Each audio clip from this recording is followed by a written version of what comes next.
everybody, welcome to this episode of Dracaena Wines on Wine. And if you listen to the podcast, you know that this is when I sit down with somebody in the wine industry and basically get them to share their story with you so that you can hear their passion about wine. And although this is the first time I'm seeing Cary face to face, I haven't officially met him, which I hope that will change in the future when I get north. But I know he has amazing passion for wine because I've heard him talk in other situations. Plus, you know, when I do these interviews, I have to do some little stalking on the internet, so I get to find out things that, you know, when you Google somebody's name, you get a lot of stuff. So first of all, welcome, Cary. Thank you very much. Okay. And for those of you who do not know who I'm talking about, this is Cary Gott, and he is, I don't even really know how to describe what you do because you are involved in so much. But what brought me to you to start off with is Calla Lily wines. Right. So you are into a lot of stuff, and we're going to get into all of that. But first and foremost, I want to talk to you about the wines that were sent to me because holy cow, they blew my mind. They were so incredible. The first one was the 2014 Calla Lily Ultimate Cabernet Sauvignon. So you want to give a little story about that wine? Your thoughts on that wine? Well, another great vintage in Napa Valley. You know, the great growing season. I like to describe wines by how they are angular or soft curves. That was a vintage that they're big, full wines, a lot of flavor, a lot of texture, but weren't real angular. And so our typical method there in the winery is very straightforward winemaking. Pick the grapes at a nice ripe maturity flavor. We look at the numbers, but we're really looking for the maturity of the flavors. 3-day cold soak. I ferment with a blend of yeast just to make sure that the wine goes dry. And when we get to just about the end of fermentation, or maybe one day after fermentation is over, we press. I'm not interested in extracting every last bit of tannin, and the color's all out, but not every last bit of tannin. I don't think for the area where we grow those grapes really is the way. So then it instantly goes into about 50% new French oak barrels, a mix of various coopers that I've used over the years, and is aged all the way up until late August. Such as on Tuesday, this next week, we bottled the 2017 Ultimate Cabernet. So it's been in barrel about 20 months. And right now the vineyard is fully through, for this year, fully through veraison. And the sugar probably is 17. We haven't bothered to do sugar in the vineyards yet. Vineyards are very healthy. We're having some nice warm weather here, but no blasts of heat. So the 14 shows another good crop. It wasn't a huge crop at Calla Lily. We probably get 2.8 or maybe 3 tons per acre, which I'd like to keep it down at that level. Big, healthy vineyards, hillside vineyards. All of our vineyards are hillside. And we're literally just a couple feet below the border of Howell Mountain. We're not Howell Mountain, we're Pope Valley, but we're right up against the edge. So the 13 was a little bit softer wines, the 14 a little bit rounder, the 15 very supple wines. I mean, I could go through each of the vintages, but for Calla Lily, we're very consistent in the style that we make. It's a great vineyard, and we have all 5 classic Bordeaux varietals. So if we took the whole vineyard, crushed it all, just blended it all together, we would still have a wine that was slightly more than 75% Cabernet, but it would also have Malbec, Merlot, Cab Franc, and Petit Verdot in the mix. So usually, and I don't have the numbers of the 14 in front of me, but usually it is our Cabernet is a blend of the Cabernet that we grow, hillside, Merlot, Cab Franc, and then as needed, a little bit of Malbec or a little bit of Petit Verdot, depending on, and I work with an assistant winemaker, Kelly Diani, how we decide the blend goes together, because we're not fixed on, we're blending the wine for a style that is Calla Lily style. Awesome. So I have it, which I could be completely wrong, I have it as 83% Cabernet Sauvignon, 9% of my beloved Cabernet Franc, and 8% Merlot. And you know more than I do right now because you're reading it and I'm not, so that's great. I'm reading it. And I have to tell you, when I brought it up to my nose to smell it, like, you know, when you do the WSET stuff, they're like, oh, is it light? Is it medium? Is it medium plus? Is it pronounced? I brought this up, and I didn't even have to get it to my nose. And the aromas were like, wow, right? And it was leather, black cherry, cola, and just a beautiful, you can tell I like this wine, huh? Just beautiful, little bit of spice right there. And I was like, oh, you know, these aromas are so nice. I don't know if I want to taste it because, like, oh, I just want to keep sniffing.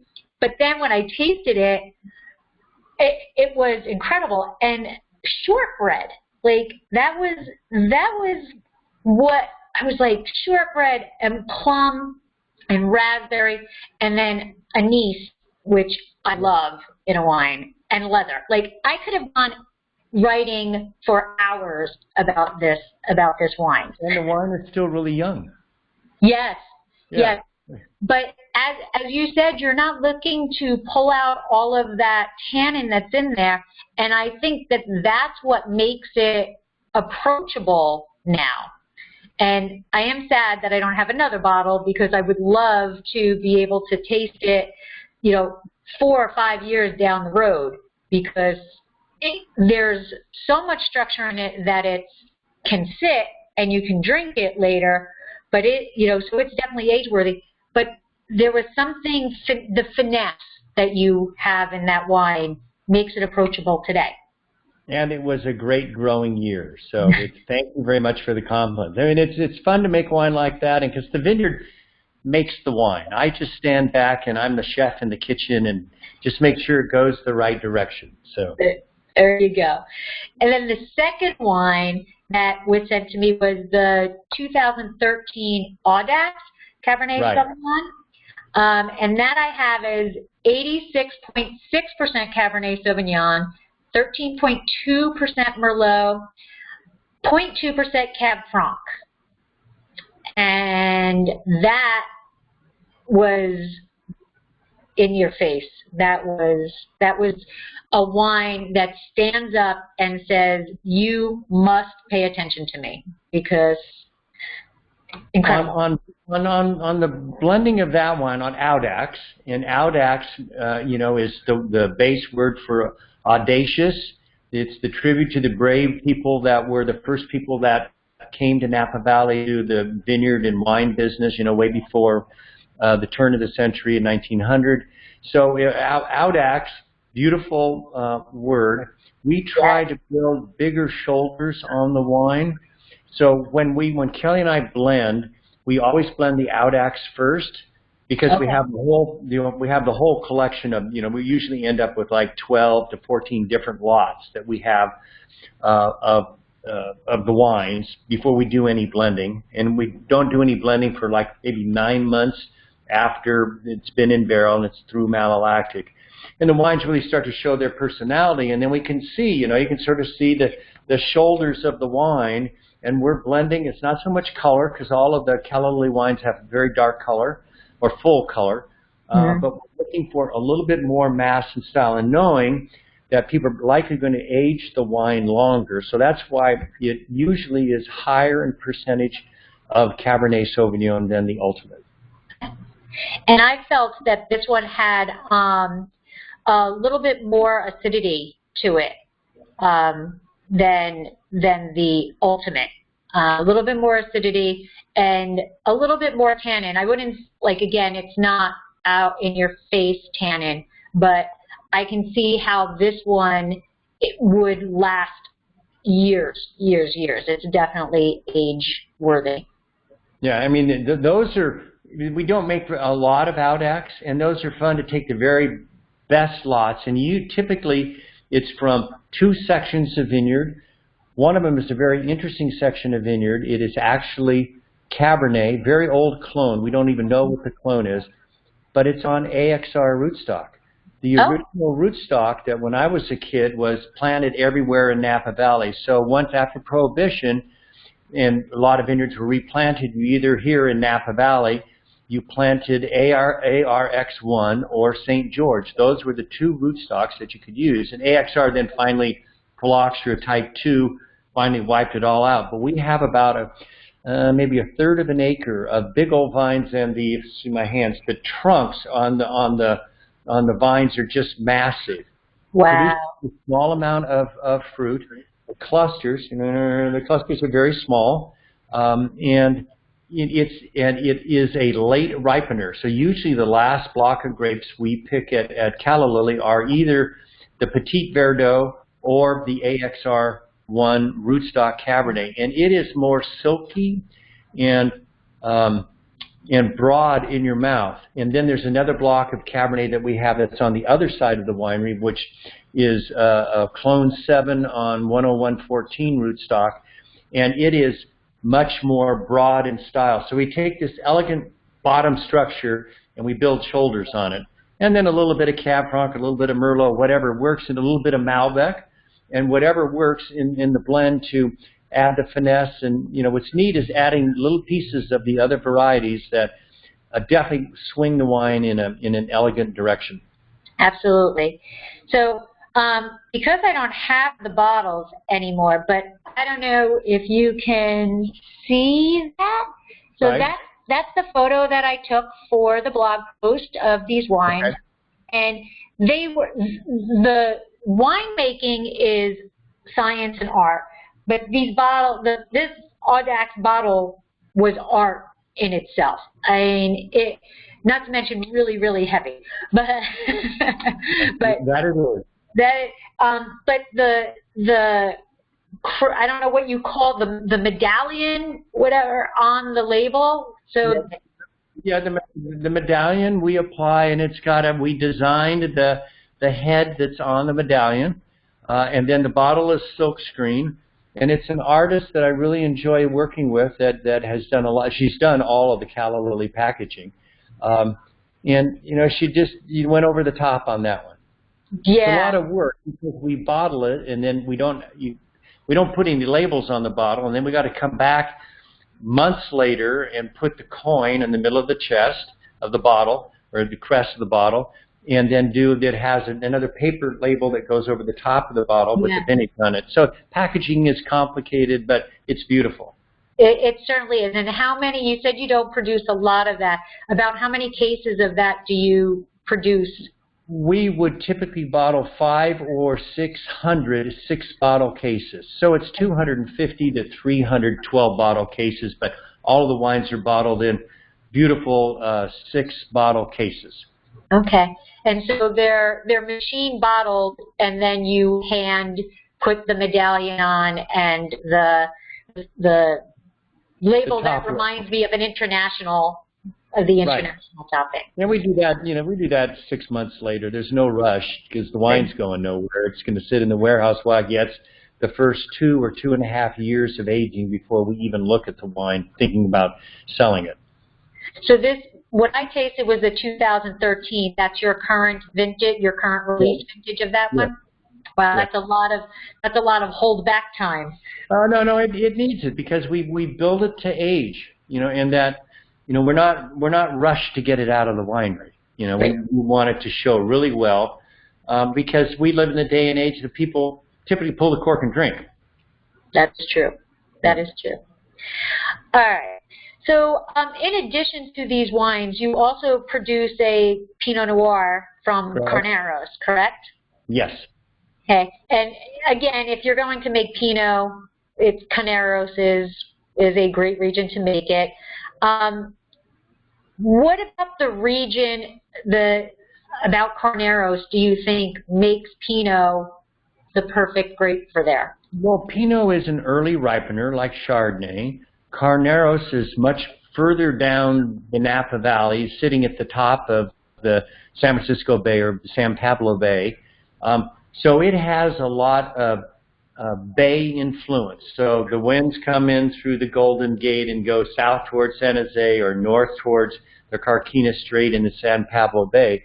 So a typical morning, I'm sure down there this morning the fog and wind was till 10 or 11 o'clock in the morning, and then boom, it goes from 55 degrees to 75 or 80. They won't get as hot today. Here in St. Helena, which is another 25 miles north, we're close to 100 degrees today.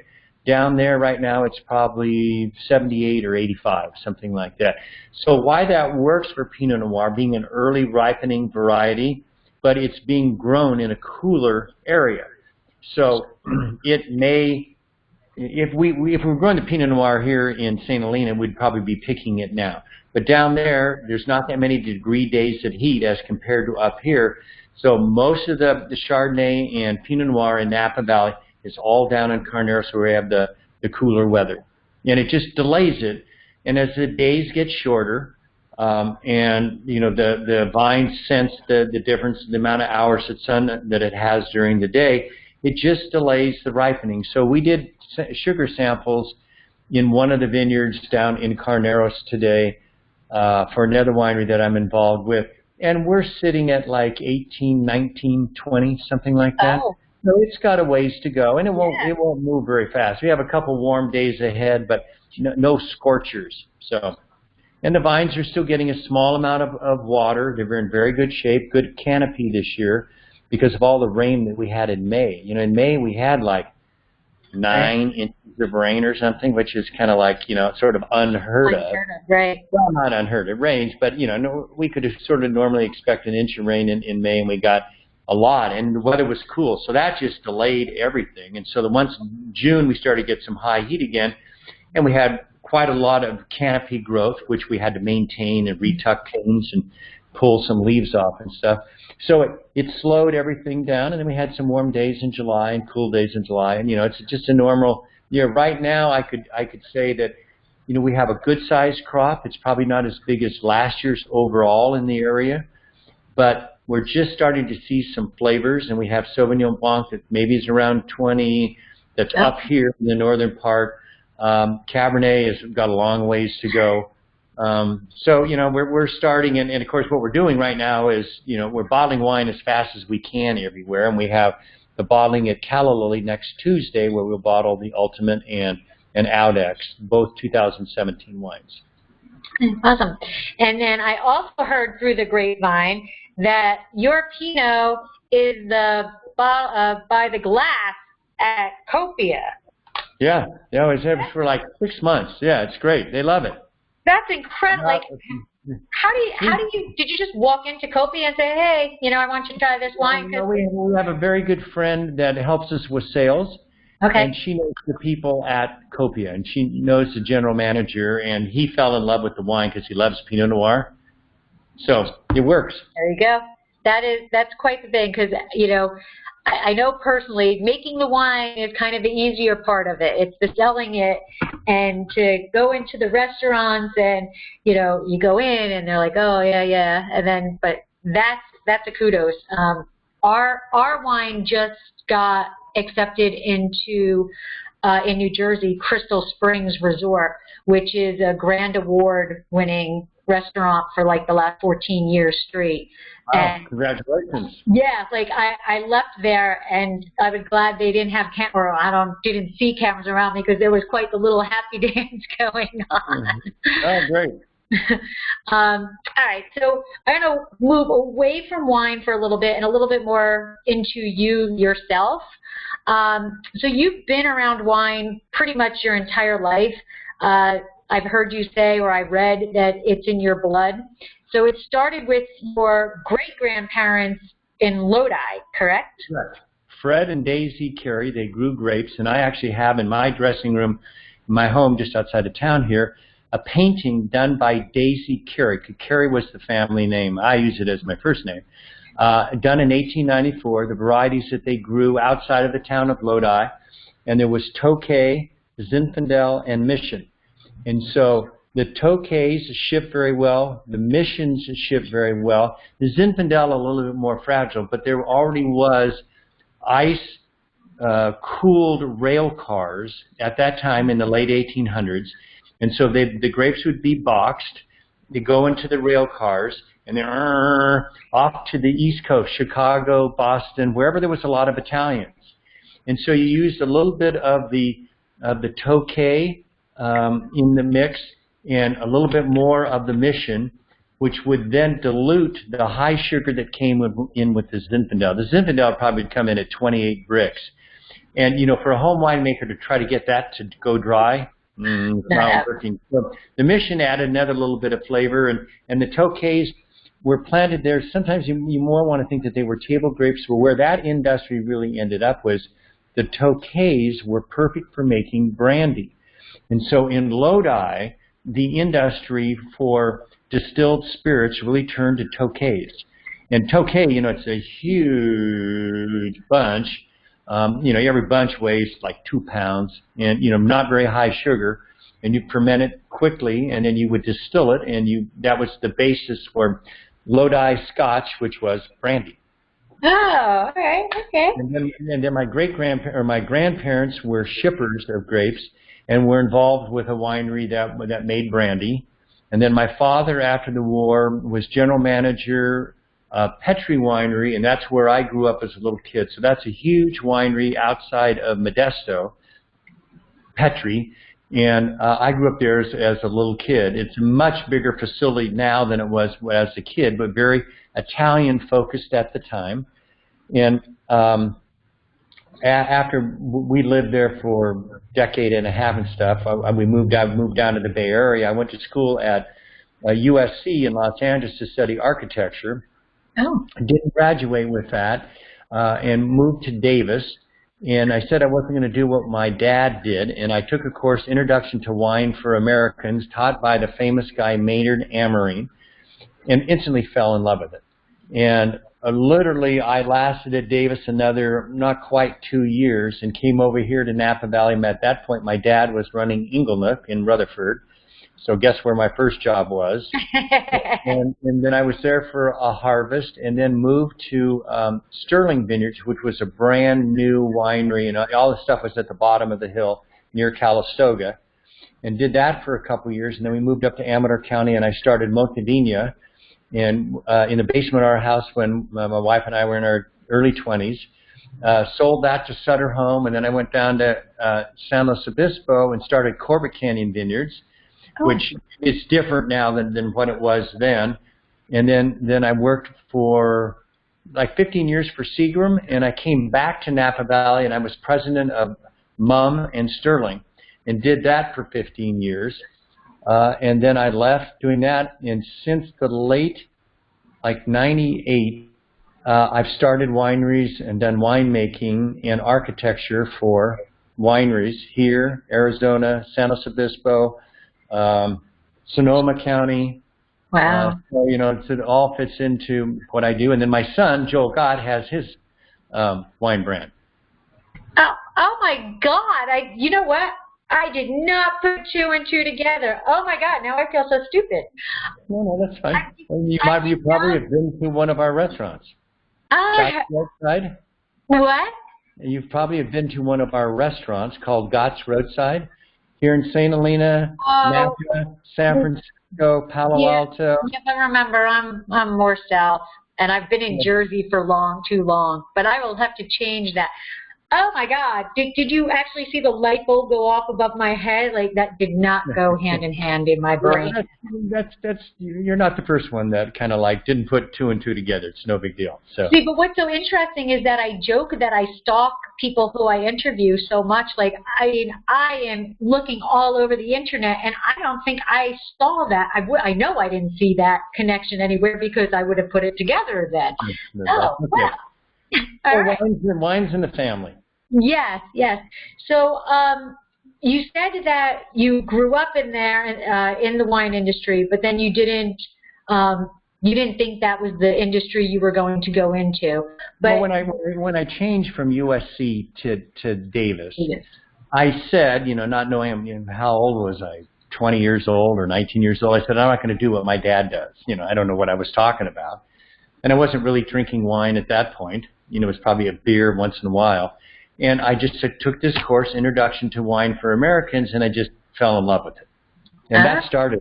I never took the my vision off the wine industry and growing grapes forever. I grow grapes now, and I make wine, and and run wineries and start wineries for people. It's just a lot of fun to do. It's sort of hold my hands, and I'll pull you in the wine business. I'll keep you from making mistakes, but I want you to live your dream. That's awesome. That's kind of like somebody that class is equivalent to your AHA class, where some people are like, well, what's your AHA wine? What wine got you into loving wine? That's the class that you were like, yeah, this is what I definitely want to do. All right, so you did or you didn't graduate from UC Davis? No, I got close to the end, and the harvest was coming. So I said, I'm coming back, and I never did. So I probably had just a couple units to go. I don't remember the number, and I was all set up to go back, and Sterling came along and said, we want you to work for us. So go work, So, why do I need to graduate to get a job when I've got a job? All right, so you did mention it a little bit in there. So in addition to Calla Lily, you began your own business, Vineyard and Winery Estates. And correct. I just copied this right from your mission statement. It provides specialized management services to select ultra-premium wine and vineyard estates. Our services range from startup efforts of new super premium brands to evaluate and reshape existing winery and vineyard operations. We assist in property and brand searches for people who want to enter the vineyard and winery business. Due diligence on acquisitions is a specialty of our consulting services. So as you said, you basically hold people's hands and make sure they don't royally mess up. Yeah. I mean, somebody that has come to me usually has the dream of getting into the wine business. I mean, that's the typical one. People who are doing it just on a business and think, I'll take $5 million, invest in the wine business, and we'll let it be its own self. I mean, that isn't as much fun. To spend the money, sure, but to get into the business and help them understand what is correct for what they want to do in a vineyard, or what they want to do in a winery. Some people want to spend a massive fortune on the winery and have it, everything polished, stainless steel, and unbelievable equipment. Or some people don't have the money to do that. You can make wine anywhere. A metal building with insulated walls and air conditioning is just as good as a huge, expensive winery that you build. So it really is. It's all vineyard. It's the winemaking. The way I describe it is, it's 40% grapes, 10% winemaking, and fully 50% sales and marketing. That's what the wine business is. The grapes are important. I'm not trying to diminish what I do and only give myself 10% of the pie, but if I don't get good grapes, I'm not making good wine. So like at Calla Lily, we own the vineyard. I direct the farming. And the farming's not real complicated. I got a really good team, and we got good hands and equipment in the vineyard. And it's just make sure that we do it. We're growing grapes for quality. And then you got to figure out how to sell it and marketing. And some people are very good at marketing, and some people are not quite as good as others at marketing. But it's fun. So the people who come to you, are they more into, or I guess it could be a mixture, are they more interested in learning to be the winemakers themselves, or are they more interested in I want to own a winery, which is very different? I have a client that the person, great guy, really doesn't want to know winemaking. He's got the crude concepts, but that's not him. The guy's a natural salesman. And so he's really good at, he has great personality, really good at understanding how to sell stuff. I've had other people that thought they were really interested in winemaking, but they don't have the patience, and also growing grapes. It doesn't happen. You get up in the morning and nothing's growing there, and by 6 o'clock in the evening there's grapes. You got all these months, and you got to take vacation. You got to care for the vines, and you got to protect yourself and live life. And this time of year, I think it's very interesting for all of us because we switch as people. I did my vacation a couple of weeks ago. I probably have this weekend off. And next week, probably not next week, but the following week, then the grapes start. And it'll go on till Thanksgiving. Probably the last of the tanks will be dug out around Thanksgiving. Not that they have to be, but that's sort of the typical. So here comes the grapes, and we all sort of reinvent ourselves. Not you have to relearn winemaking, but you kind of like, okay, so let's see, what did we do last year? And so, we've got all our harvest supplies and the yeast, and all the barrels are arriving right now. And if we changed any equipment, it's all been done by now, or you're panicked that it's not done. So right. For a lot of the people, there's multiple areas that they can get interested in, and some people are much more fascinated in the vineyards, and sort of let the winery deal with the grapes. I have a client that one of the family members is really good at marketing, and she's just jumped in head over heels. She's not trying to learn winemaking. She's trying to help the brand move ahead. Her dad comes from software sales, and he's the kind he can learn anything. And so he's on my coattails, but he's not trying to be the winemaker. He's just trying to learn everything that's going on, and he's not a manipulator, but he's right in the middle of it, which is great. He comes, it's like a tennis ball with the dog, sort of waving. So that they're all different. So, and I get to work with a bunch of wonderful people, and here in Napa Valley, just because this is where I live, a third of the people here are in the business somehow related. All the Hispanics in the vineyard or in the winery, and then all the people, just right now at this time of year, we are just bringing on board interns. And, a typical intern maybe has never worked in a winery before, or maybe one other place, a guy or a gal, some Chinese gals, the Chinese guys, the Hispanics, kids from South America, Europe. And they'll start working in mid-August, and they'll work till about Thanksgiving or December 1st. And they're pulling hoses and, driving forklifts and pumping barrels and shoveling tanks out. It's great. And you end up at the end of it, they're not here yet, but black hands. Right. Yep. Yeah. And they learn very quickly.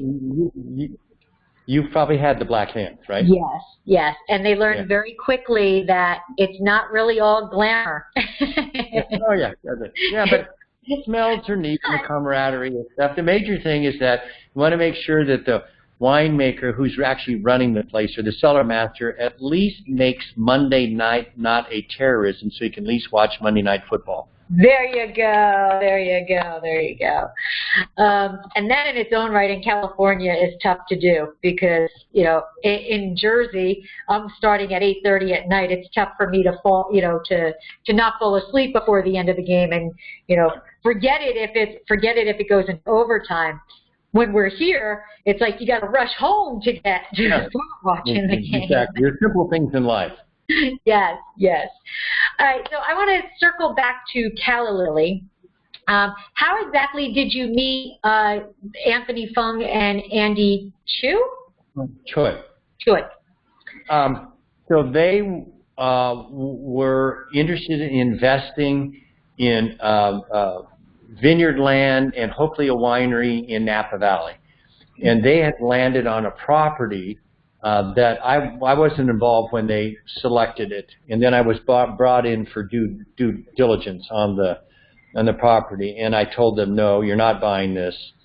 There's no reason to spend a lot of money on me when to help them turn it into a winery when the vineyard was lousy and what was proposed to be a winery was not. I mean, it had nothing to do with a winery. No tanks, no nothing, and broken down equipment. That's not a winery. And water systems and wastewater systems that didn't work, and lousy wells, all the things. And I talked him out of it. I said, you're going to waste your money, and you're going to spend a lot of money here, and you're not going to get what you dreamed of in making quality wine.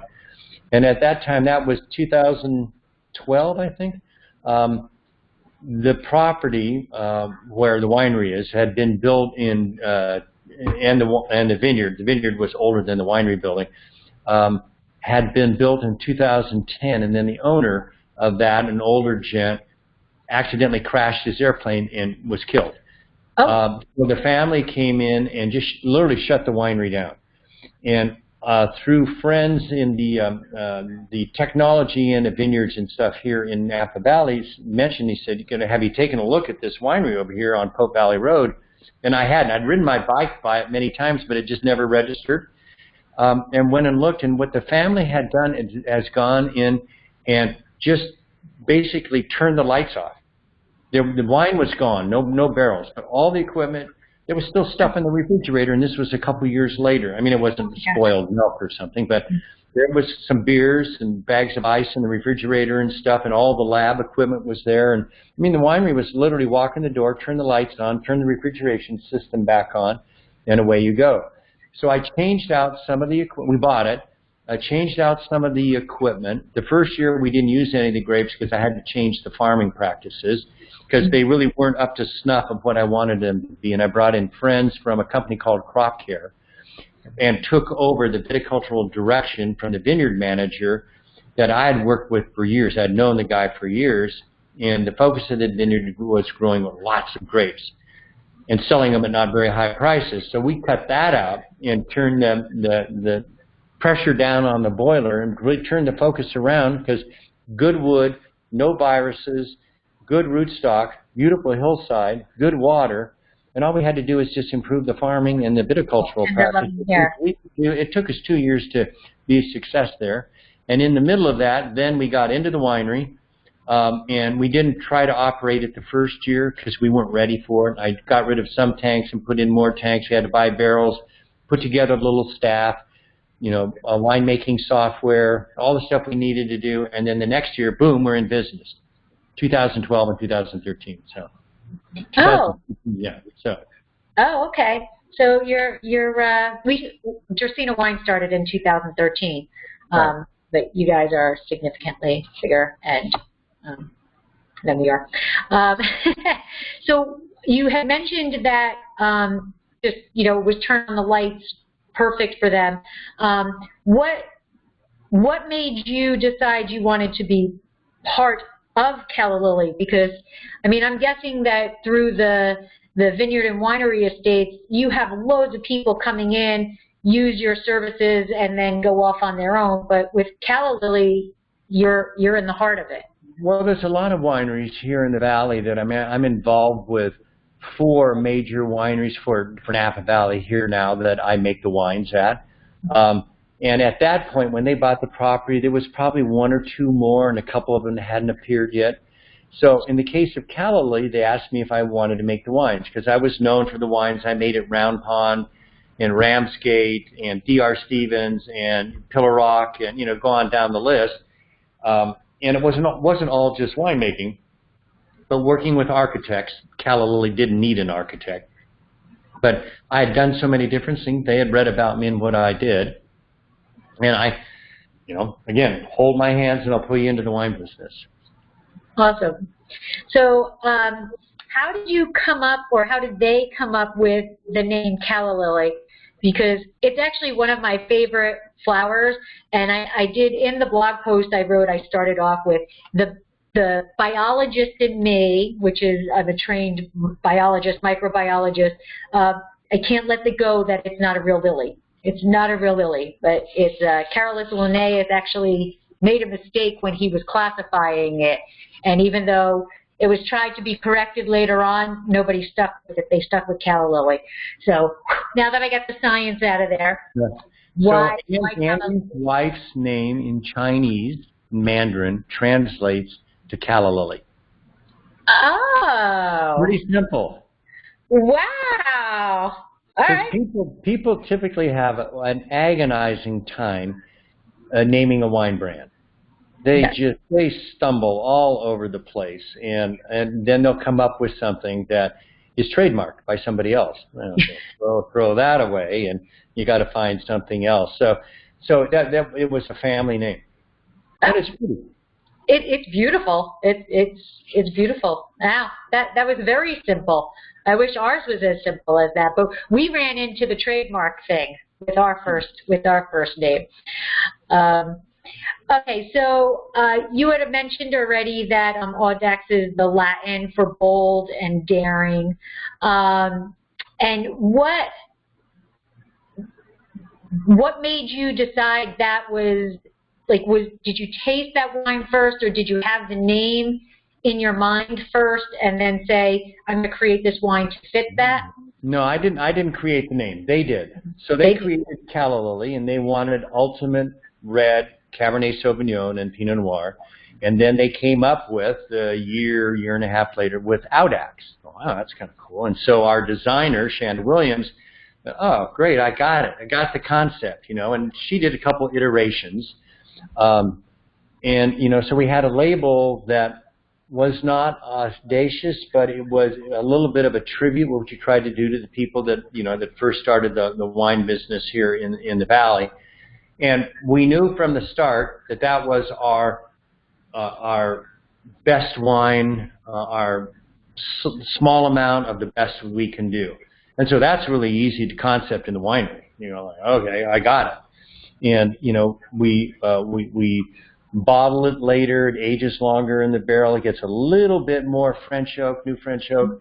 But, it was always the wine that we blended first after we let each of the year's lots settle down 9 months or something. Because actually just a couple days ago, we blended the 2018 Audax and the 2018 Ultimate Cabernet. So they're blended, they're put away. We'll top the barrels during harvest, but we won't do anything with those barrels until probably the first of the year, because they're done, the SO2 is adjusted, the barrels are full, we have a beautiful room. It's a little stark, but we have a good air-conditioned, humidity-controlled room that we store all the barrels in. It's what you would want for, it's not a palace, but it doesn't have to be a palace. It's a proper place to age the barrels. And so they're put away over there in the corner. So. All right. So I have a couple of questions that I ask all winemakers. So tell me about your first harvest that you were responsible for the wine. What was it? How much did you make? How nervous were you? Or you're like, yeah, I got this. Any issues? So when we started Montevina in Amador County, we moved up there in 71. I did the harvest at Sterling Vineyards in 71, and then we left. We moved up to Amador County.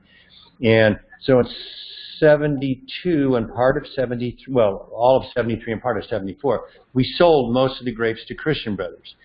But we had all these beautiful blocks of vineyard, old vines that went anywhere from, the youngest of the old vines were actually my age, so they would have been 25 years old, 24 years old, to the oldest, which were about 80-year-old vines.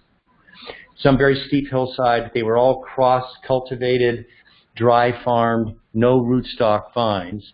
And so for the very first vintage, we did 39.54 tons, there's your number, in the basement of my house. And we had this an Italian house, it had a half basement and then big, heavy construction and, brick everywhere and, sitting in the middle of 80 acres of old Amador County Zinfandel. And so we put together poured concrete, put together the right amount of equipment outside to get a crusher and a press and some tanks.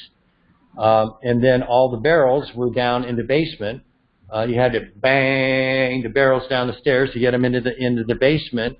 And we were low enough ceiling that we could only stack the barrels too high, which is just fine, and age the wine downstairs. And we crushed, I don't remember the date, but we crushed the first of the grapes in September, and I wanted to make carbonic maceration Zinfandel, the wine that makes Beaujolais, right?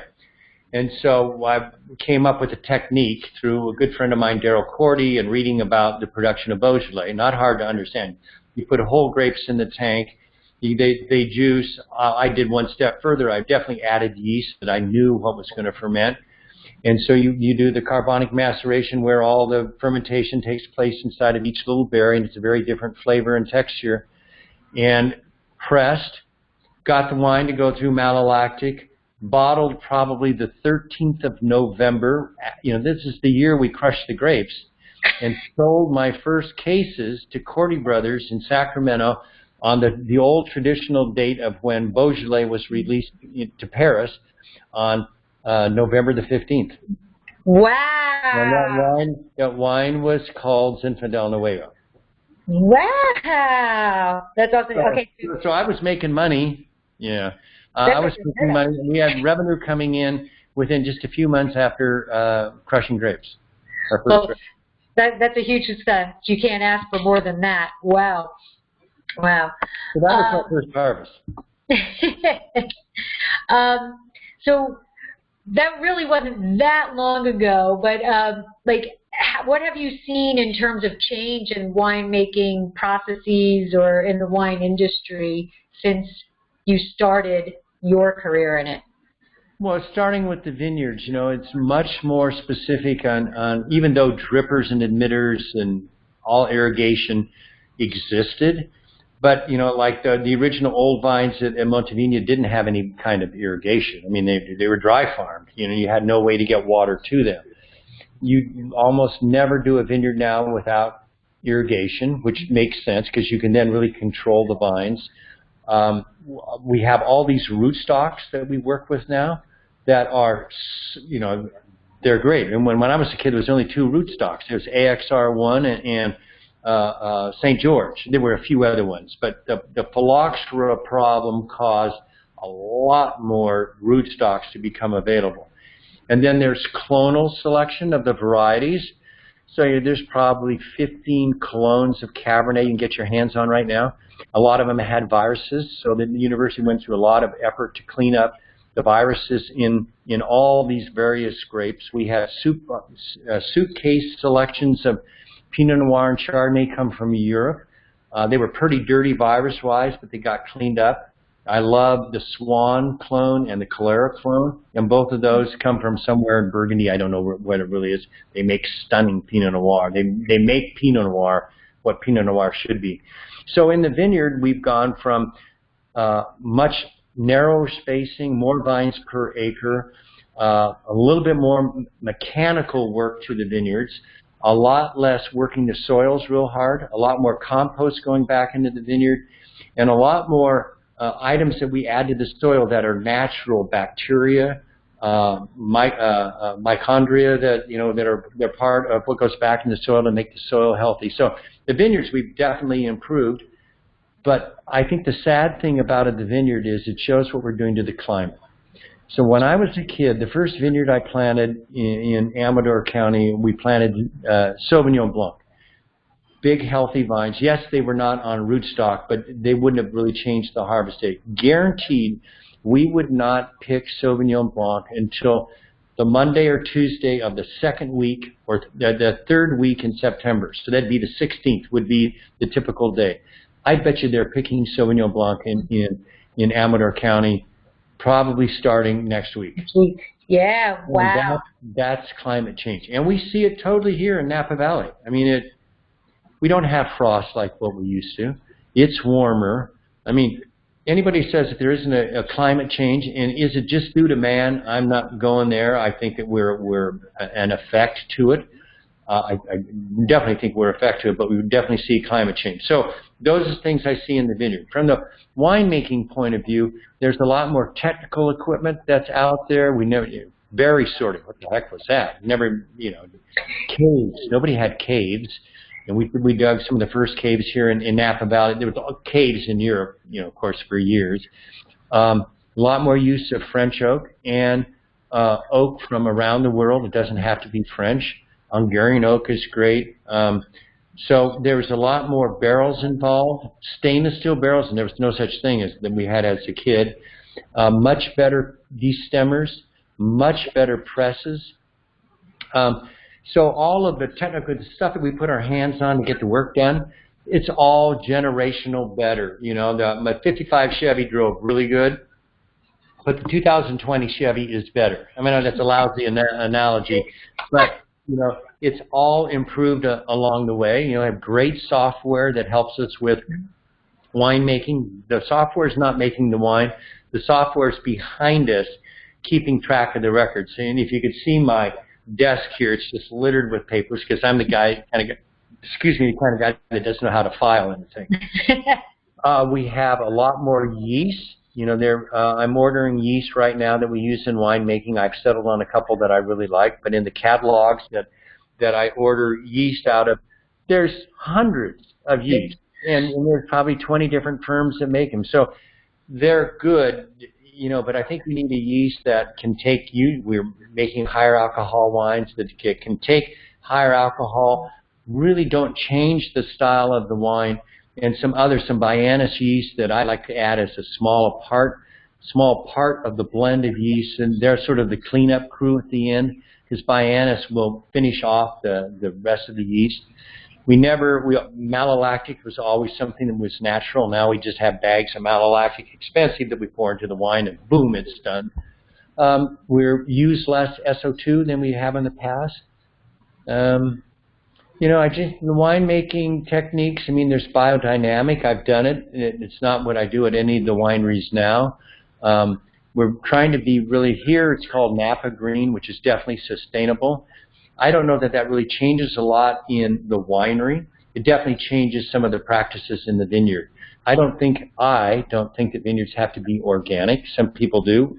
You know, it's what somebody wants to do. But when you're Napa Green and sustainable, you are 99.9% organic anyway. It's the final tenth that something happens and you need a spray to kill an infestation of bugs or whatever. So, but I would rather be sustainable.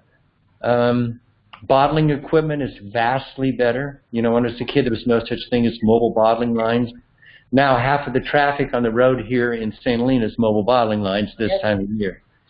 Packaging has changed a lot. You know, there's several times that screw caps have come in and out of our life, and now they're back in a big way. A lot of different bottles we can use. You know, so the packaging has changed, but it hasn't changed dramatically. We're still basically putting the bulk of wine in glass bottles or in some box for the bulk of the wines. Canned wine, I'm not going to say yay or nay. It's not I'm you know, the glass of wine that Vicki and I have with dinner tonight is not coming out of a can. It's coming out of a bottle. I'm not trying to be rude about it. You know, I mean, we have a whole set of consumers that cans are just fine. So. All right. So I have a long time ago, I read an article that stated that winemakers, you know, there is the saying that it takes a lot of good beer to make great wine. And in the article, they mentioned that most winemakers drink IPA. And Mike and I laughed hysterically because that is what we drink. Like, we enjoy IPAs. So I always ask that question to the winemakers also. Do you drink beer when you're not drinking wine? Yeah, and I like Heineken. So, and, you know, at our restaurants, we sell a lot of beer, and then the staff that chooses the beer always has a lot of great selections. I know my guys at one of the wineries I work with, when they go to our restaurant, they're all into sculpin, you know. So, but as a kid, and here's the story. So as a kid up in Amador County, you would buy, I can't see it, but boxes of Budweiser bottles, long neck, right? And then if you knew how to read the Budweiser label, you could tell where it was brewed. And so there would be all the breweries. There'd be Fort Lauderdale, and there'd be St. Louis and Los Angeles and maybe someplace in Texas. I mean, maybe there was one or two more. Elizabeth, New Jersey. Don't forget Elizabeth, New Jersey. Okay, so when it wasn't really hot, you'd get a case of that beer, and it'd be from L.A. because that was close, right? But as it got hot in California, the brewery had a tough time staying up with demand. The big battleground brewery was the one in St. Louis. So somewhere like in August, the beer would start coming from St. Louis, because it would list all, and the name that first appeared of all the breweries is where it was brewed. And so Budweiser from St. Louis was so much better than I mean, we were probably talking ourselves into that, but we were men among men when the St. Louis beer came in. There you go. So Mike and I went to St. Louis, and you can't go there without visiting the Budweiser facility because that's the main, and that's where all the Clydesdales are, and I love them. And I have to honestly say, I don't drink Budweiser, I don't drink Bud Light or whatever, but we drank it there, and I gotta agree, it was stellar beer. There was something very different about that beer.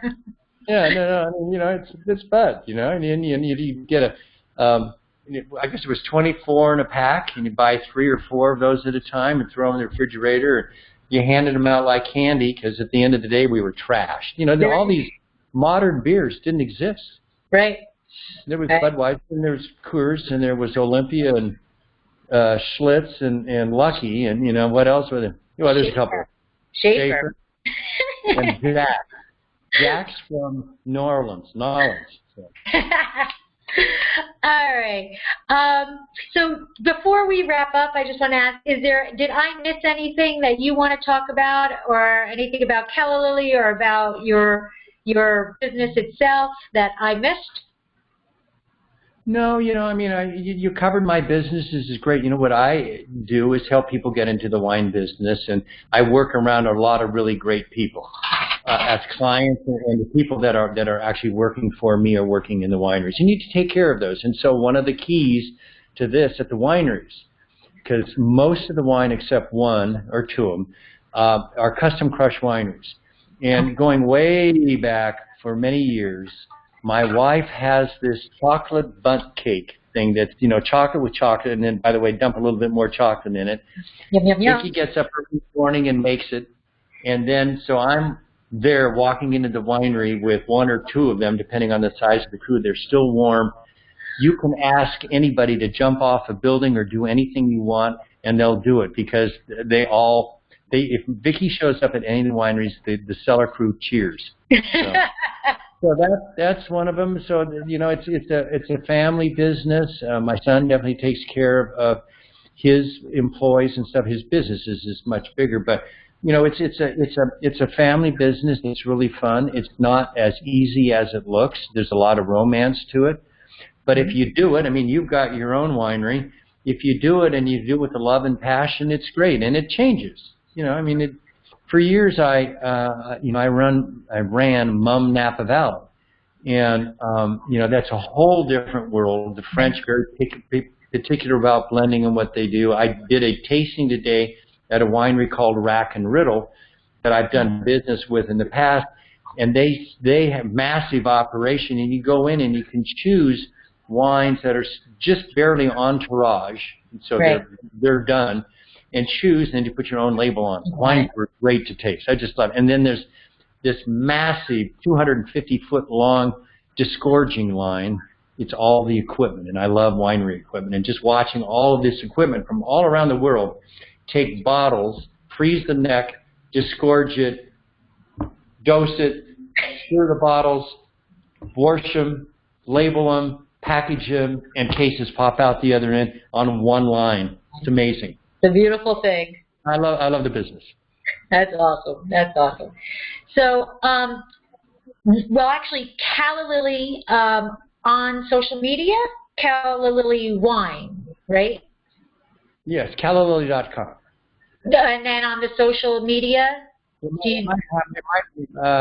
think it's Calla Lily. A small amount of Instagram and not much Facebook.